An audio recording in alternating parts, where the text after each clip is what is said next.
시청자 여러분 안녕하십니까. 지난 편에 이어서 계속해서 오늘은 병화 천간의 이제 세 번째 글자를 글자의 특성에 대해서 이제 말씀을 드리는데, 먼저 들어가기 전에 지난 편에 이제 을목에 대해서 이제 말씀을 드렸잖아요. 을목. 두 번째 글자에 대한 을목을 말씀을 드리면서,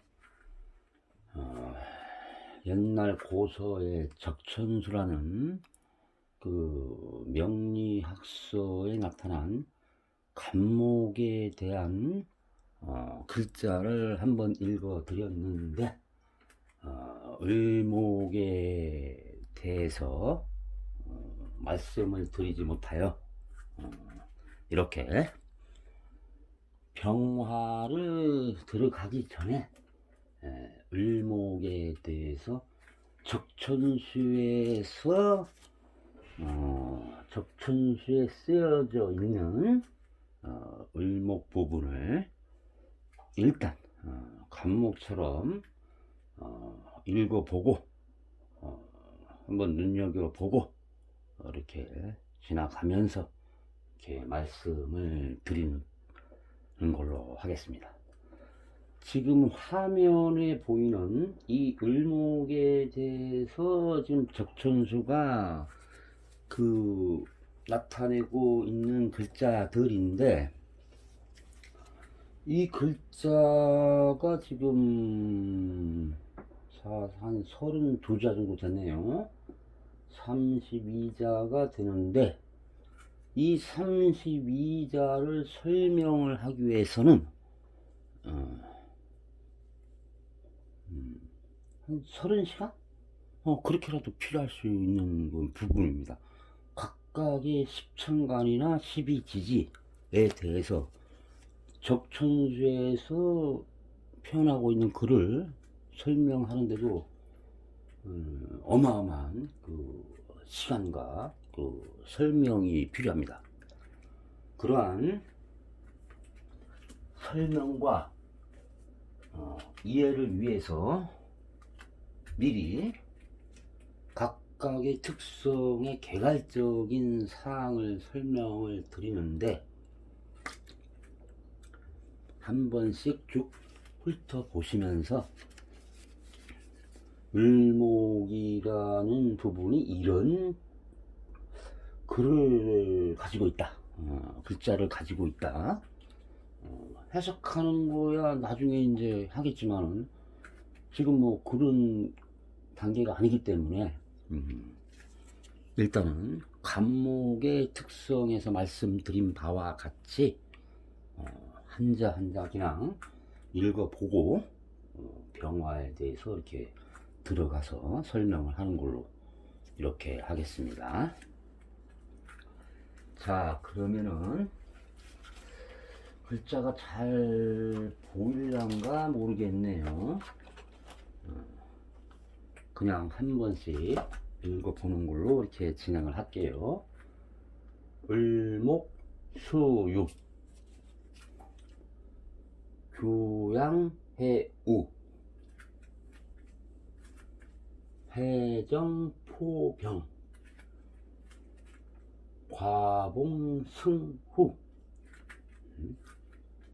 허습지지 기마역우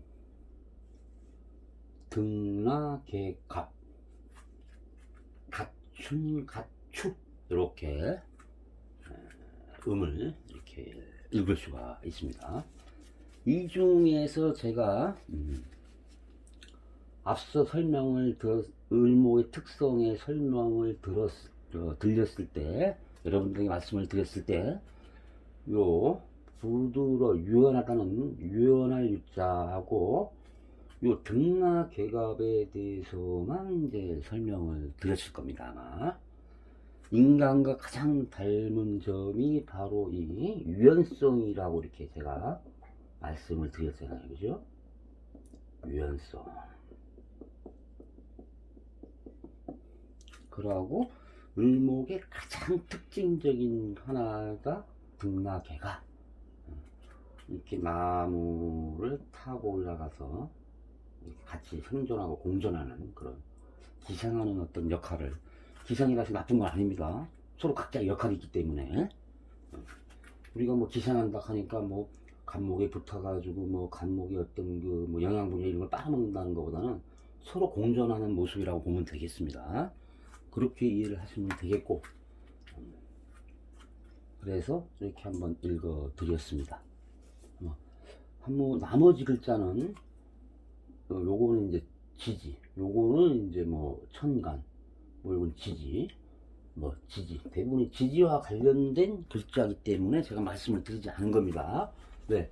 12지지를 설명을 할 때 이거 반드시 설명이 될 겁니다. 하나 예를 허습지지, 뭐 기마, 여구 이런 식으로 할 때 이 기마라는 것이 무슨 말인가, 허습이라는 땅이 무슨 땅을 말하는 건가, 이런 걸 설명할 때 반드시 지지를 설명을 해야 되기 때문에 지금은 이제 생략하고 이렇게 넘어가는 걸로 이렇게 해 드렸습니다. 어떻게 지우개로 지우는 동안에 재미는 있으신지 또 물어보고 싶네요. 저야 배우는 과정에서도 매우 힘든 부분도 있었지만은 배우고 또 어느 정도 스스로의 판단이 섰을 경우에는 굉장히 재밌고 또 신기하다는 것을 이제 많이 느꼈죠. 그러다 보니 더욱더 이제 깊이 빠져들게 되고, 그래서 지금 이 시간까지 오게 된 겁니다. 자, 그러면은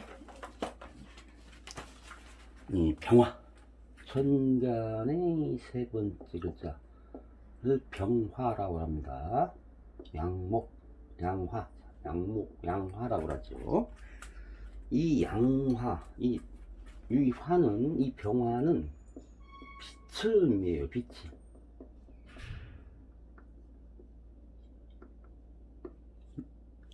그러면 우리가 이 병화는 빛인데, 그리고 같은 화의 기운은 음화인 이제 정화가 있는데, 이것은 열을 의미하고 열.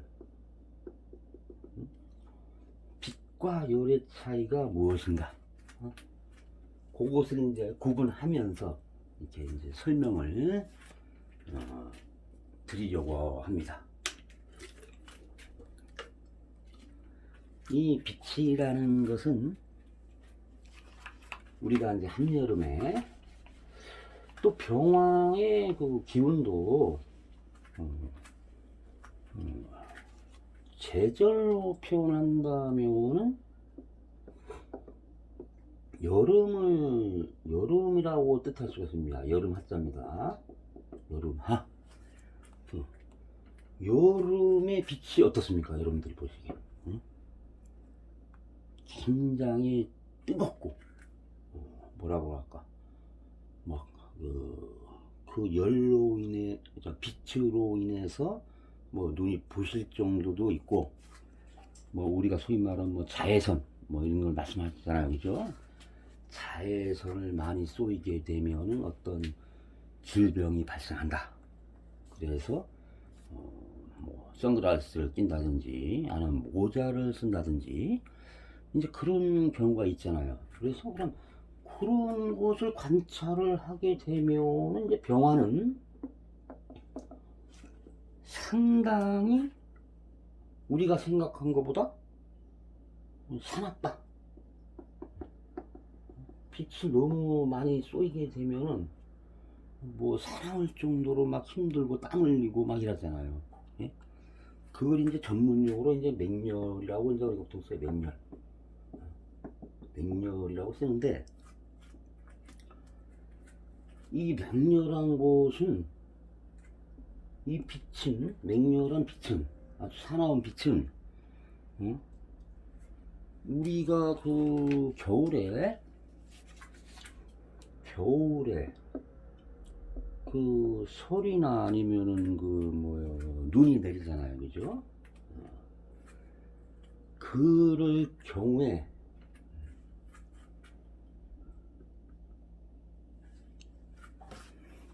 다시 쓰겠습니다. 서리가 내린다든지, 서리 상자입니다. 눈이 내린다든지, 눈은 절자죠. 이런 것이 내린 상태에서 새벽에 내리거나 낮에 내리거나 할 경우에 이 바로 구름이 거친 다음에 이 병화가 나타나게 되면은 어떻게 됩니까 이게? 예? 바로 설이나 눈은 높고 서리는 사그라들잖아요, 그죠?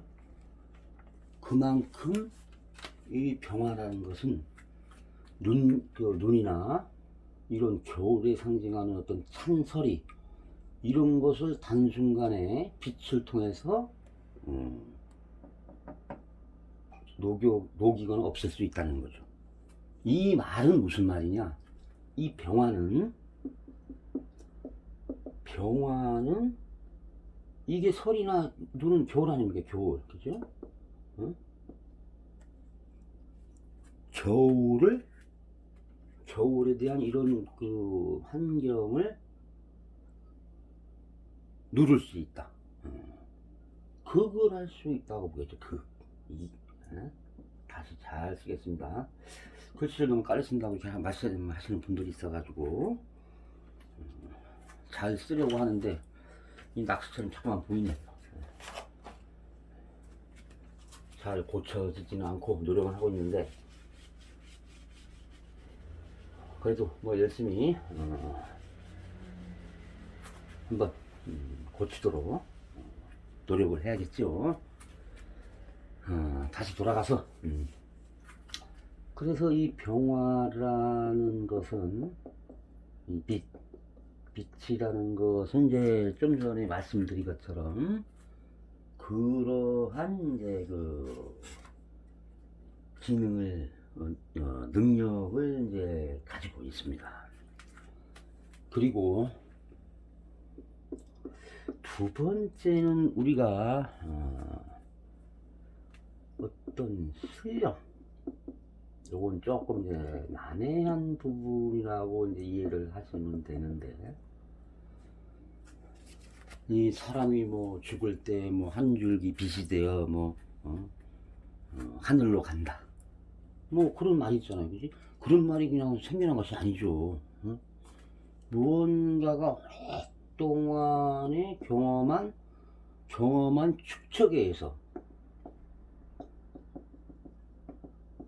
이 경험한 것이 쌓이고 쌓여서 그런 이야기가 나오는 겁니다. 어느 순간에 빛은 뭐 신령스러운 부분이다, 사람이 죽은 빛이 되어서 하늘로 나가고 날아가고, 이런 얘기를 하는 것이 뭐 그냥 어느 날 갑자기 생겨난 말이 아니잖아요, 그지? 그렇잖아요. 그래서 어떤 신령스러운 모습을 가지고 있는, 특히 눈에 보이지 않는 부분이기 때문에 더욱더 우리는 그런 표현을 쓰고 있는 거예요. 신령스럽다, 아주 뭐라고 그럴까요, 어떤 눈에 보이지 않는 어떤 하나의 UFO를 예를 들을까요? UFO? 뭐 가끔 목격은 된다고 하지만 이게 UFO라는 게 미확인 비행물체 아니라는 뜻 아닙니까, 그죠? 어떤 눈에 보이지는 않지만 존재할 수 있다. 존재할 수 있다는 그런 가정을 두고 있는 거예요. 가정이나 추정을 하고 있는 거죠. 추정. 가정이나 추정은 언제든지 이것이 사실이 아니라는 것이 실질적으로 증명이 되면은 그것을 인정한다는 용어로 이렇게 쓰는 겁니다. 확정적이 아니라 그럴 수 있다. 그럴 수 있는데 그 이론이 맞지 않으면은 그 이론을 바로 뒤집을 수 있는, 어떻게 보면 법률적인 용어도 가능하죠. 우리가 뭐뭐를 추정한다 이런 식으로. 그 추정한다는 것은 그럴 가능성을 두고 이야기를 하는 것으로 보면 됩니다. 그래서 이 빛은 그런 신령스러운 부분이 있어요. 자, 또 여기서 우리가 혼비백산이라는 말이 있습니다. 자,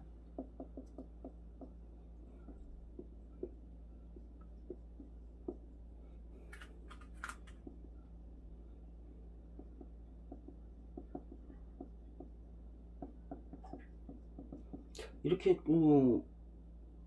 맥락을 공부하면서 이렇게 중간중간에 이렇게 다시 한번 잘 쓸게요. 한자도 공부하고,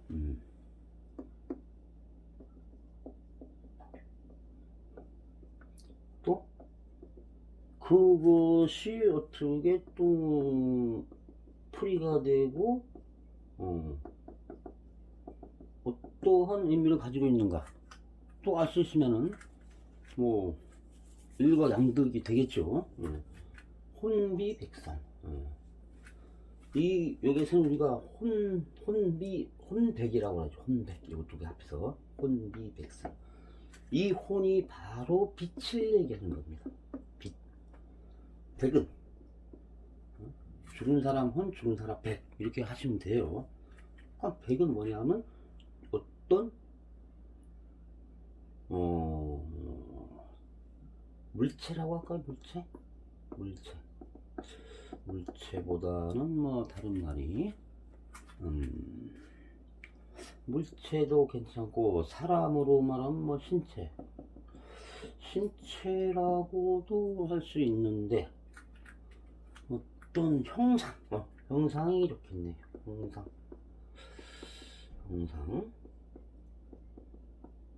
아니면 어떤 형태 네, 보겠습니다.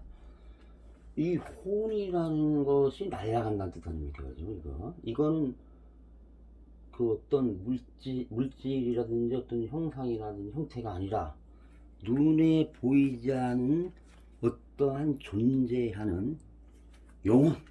이게 영혼에 이렇게 앞에다 이렇게 영자를 붙이면, 신령스러울 영자를 붙이면 영혼.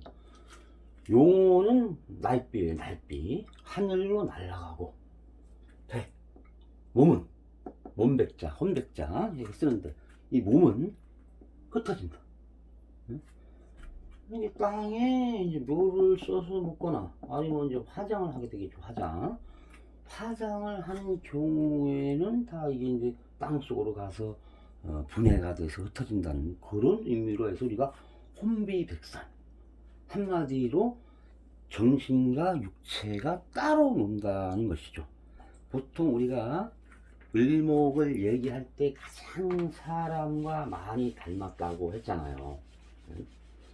그 사람과 많이 닮고 유연성이 좋은 것이 을목인데, 이 을목은 바로 그 어떤 형상이라고 제가 말씀을 드렸어요. 형상. 예, 그러니까 이거는 이제 쉽게 말하면 백이 되겠죠. 백. 어떤 형상, 백이 되겠죠. 이제 경금은 아직 제가 말씀을 안 드렸는데, 이 경금이라는 천간에 7번째 글자가 있어요. 이 경금은 바로 정신. 이 정신을 말하는 거예요. 정신. 나중에 다시 설명드리겠습니다. 이 정신을 말씀드리는 거고, 을목은 바로 육체를 의미합니다. 육체를. 이렇게 경금과 을목이 정신과 육체가 하나가 됐을 경우에 완전체가 되는 거예요. 근데 혼비백산이라는 의미는 혼과, 그러니까 정신과 몸, 육체가 서로 갈라지는 거죠. 갈라지는 거. 네?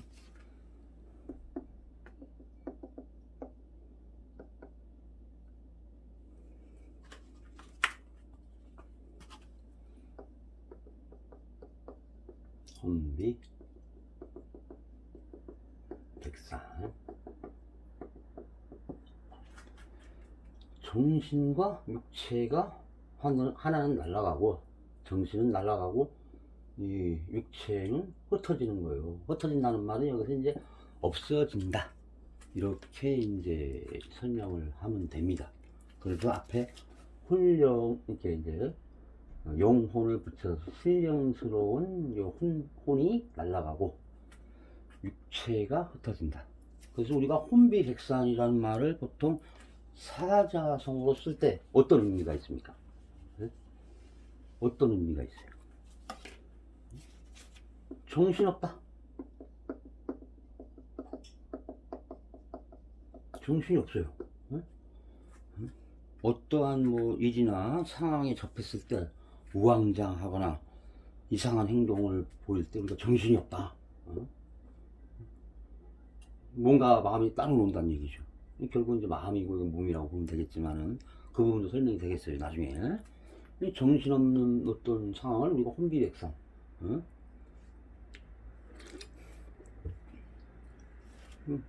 멍청한 상황이 된다. 멍청한 상황. 멍청한 상황도 마찬가지죠. 어떤 정상적인 어떤 사물이나 어떤 것을 판단을 할 수 있는 그런 것에 벗어난 상태. 그런 상태를 벗어났기 때문에 우리가 이제 보통 혼비백산이라고 이렇게 말씀을 드리는 겁니다. 그래서 영혼을 얘기할 때는 보통 우리가 병화, 빛과 관련된, 우리가 그 뭐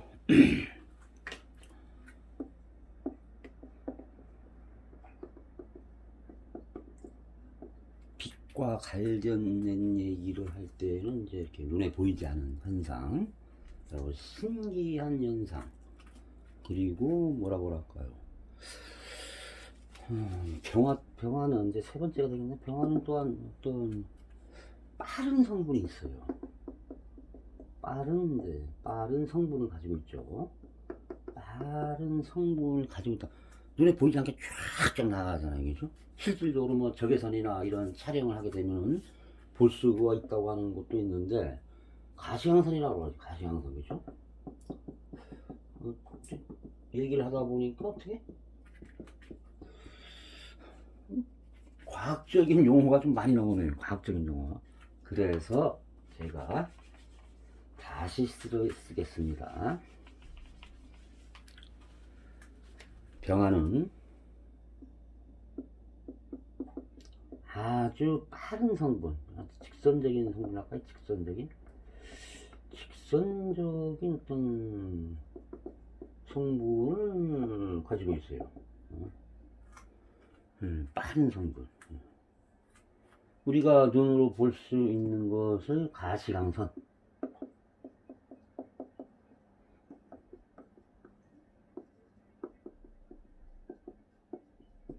그쵸? 가시 볼 수 있다. 빛의 어떤 선 모양을 볼 수 있다. 그래서 가시광선. 실질적으로 우리가 볼 수 있는 빛의 성분, 가시광선은 극히 일부예요. 적외선이나 자외선이나 기타 나머지 그런 건 눈에 잘 보이지 않잖아요. 잘 보이는 게 아니라 보이지 않고, 그죠? 눈에 보일 수 있는 일부분을 우리가 가시광선이라고 부르잖아요. 그래서 빛은 빠르고 어떤 직선적인 성분을 가지고 있다. 그럼 직선적인 성분은 간목하고도 좀 비슷하죠. 간목도 우러 이제 뻗쳐나가려고 이제 참천이라고 말씀드렸죠. 참천. 그죠? 참천. 이것도 뭔가 앞으로 나가려고 하는 성질이 있으니까 상당히 도전 쪽이고, 도전 쪽이면서 급하고,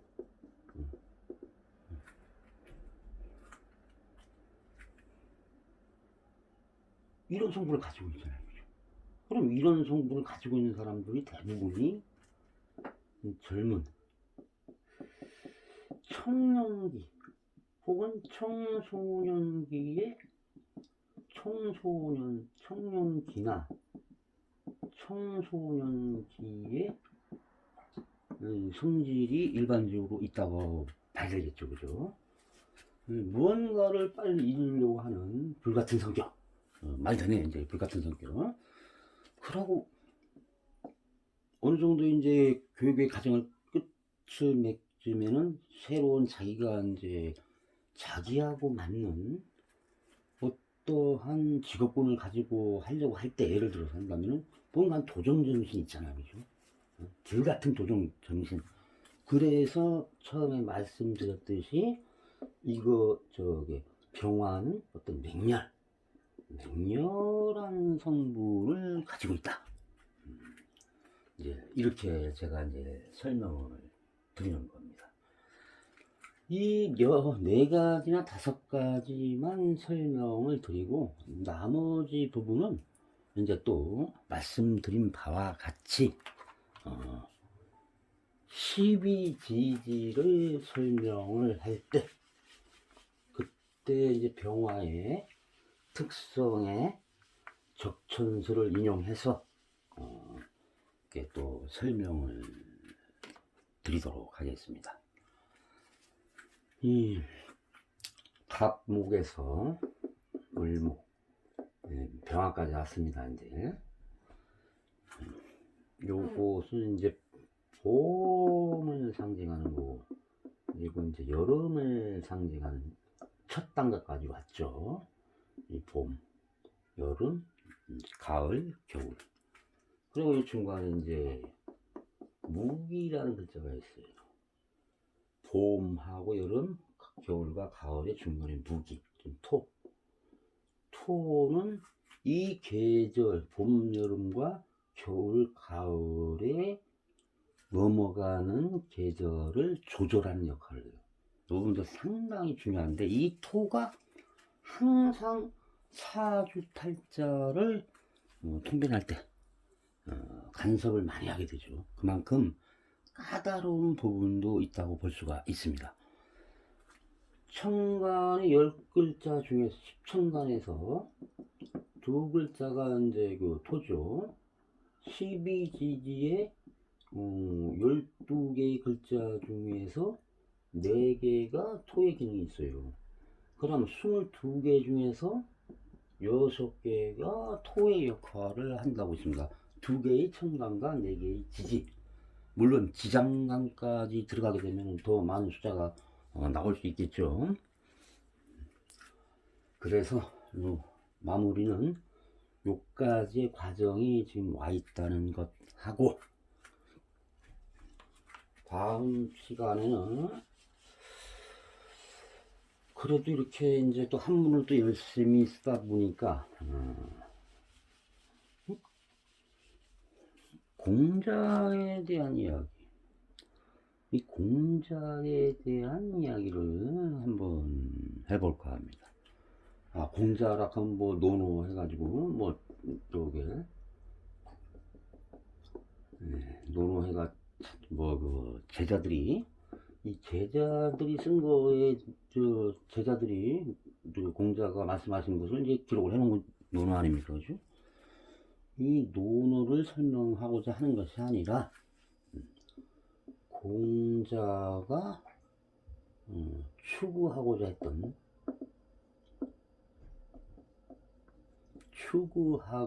했던 중화, 명리학의 대원칙인 중화에 대해서 재미나게 한번 또 설명을 드리면서 다음 편을 또 시작을 하는 걸로 이렇게 하겠습니다. 여러분들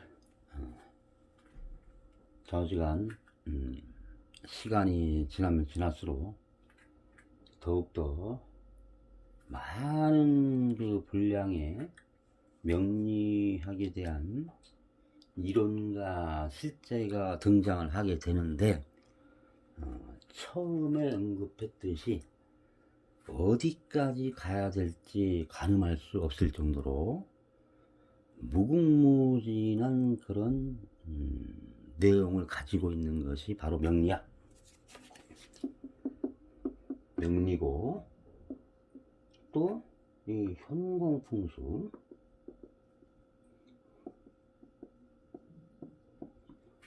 제가 아직은 언급도 제대로 하지도 못한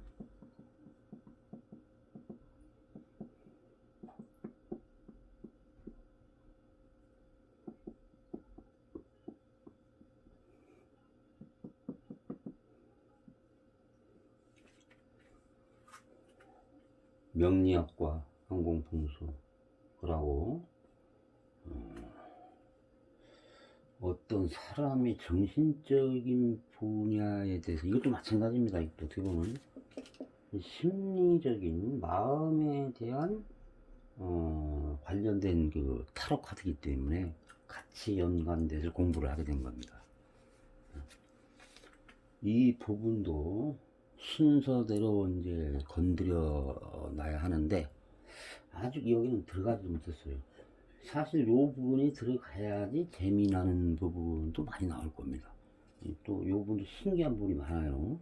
그러고 이 부분도 바로 이 마음 심리학과도 연관이 많이 되기 때문에